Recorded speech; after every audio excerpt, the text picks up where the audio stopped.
आमंत्रण और निमंत्रण में क्या अंतर है? दोस्तों, चैनल को सब्सक्राइब करना ना भूलिएगा। दोनों शब्द समान लगते हैं और इनका अर्थ भी बुलाना होता है, परंतु इन दोनों के बीच एक बारीक सा अंतर है जो इन्हें एक दूसरे से भिन्न बनाता है। कहते हैं ना कि हिंदी में हर शब्द का अपना अलग अलग मतलब होता है। गौर कीजिएगा, बुलाने के लिए अंग्रेजी में एक ही शब्द है, इनविटेशन। वहीं हिंदी में बुलाने के लिए दो शब्द हैं, आमंत्रण और निमंत्रण। इन दोनों शब्दों का अलग अलग जगह प्रयोग किया जाता है। तो आइए जानते हैं कि बुलाने के लिए कब आमंत्रण शब्द का प्रयोग किया जाता है और कब निमंत्रण शब्द का। आमंत्रण आमंत्रण शब्द का इस्तेमाल तब किया जाता है जब सामने वाले व्यक्ति का आना उसकी इच्छा पर निर्भर करता है, यानी इसमें किसी प्रकार का बंधन नहीं है। मिसाल के तौर पर सामाजिक कार्यक्रम या सामूहिक कार्यक्रम जैसे जागरण या बैठक का आयोजन। आमंत्रण में औपचारिकता का भाव होता है। आमंत्रण देने वाले के लिए आमंत्रित व्यक्ति से किसी प्रकार का कोई पूर्व संबंध और परिचित होना जरूरी नहीं होता। मतलब कि अनजान इंसान को भी आप किसी कार्यक्रम में सम्मिलित होने के लिए आमंत्रित कर सकते हैं।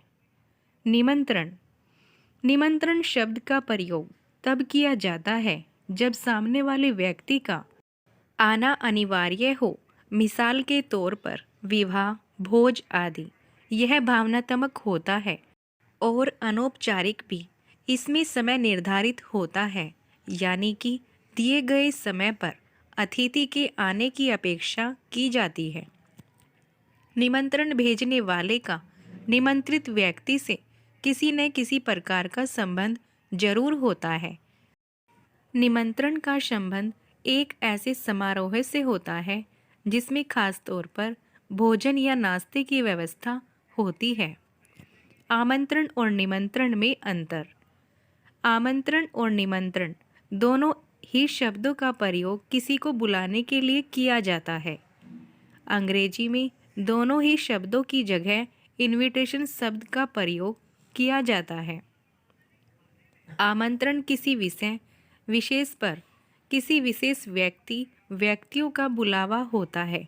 जैसे मान लीजिए कि हमारे गांव में किसी खेल के मैदान का उद्घाटन करना हो, तो हमें अपने ज़िले के कलेक्टर साहब को आमंत्रित करें कि कृपया करके आइए और हमारे खेल के मैदान का उद्घाटन कीजिए। निमंत्रण किसी अवसर विशेष पर व्यक्तियों का बुलावा होता है जो हमसे कहीं न कहीं से संबंधित होते हैं। आमंत्रण में लक्ष्य निर्धारित होता है और लक्ष्य प्राप्त होते ही आमंत्रण समाप्त हो जाता है। निमंत्रण में लक्ष्य के साथ लोकाचार भी होता है। जैसे मान लीजिए कोई शादी का कार्यक्रम है, मंच पर वक्ता या कलाकार को आमंत्रित किया जाता है। सांस्कृतिक या किसी मनोरंजन के कार्यक्रम में श्रोता को आमंत्रित किया जाता है। मीटिंग, सेमिनार, समाज सेवा के कार्य, कला एवं सांस्कृतिक आयोजनों में भाग लेने के लिए लोगों को आमंत्रित किया जाता है। आमंत्रित हर व्यक्ति के पास एक लक्ष्य होता है, वह या तो वक्ता होता है या फिर श्रोता। आमंत्रण से व्यक्ति की प्रतिष्ठा जुड़ी हुई होती है। दोस्तों, आपको हमारी वीडियो कैसी लगी हमें कमेंट कर ज़रूर बताइएगा। चैनल को लाइक, शेयर और सब्सक्राइब करना ना भूलिएगा। Thanks for watching. बाय।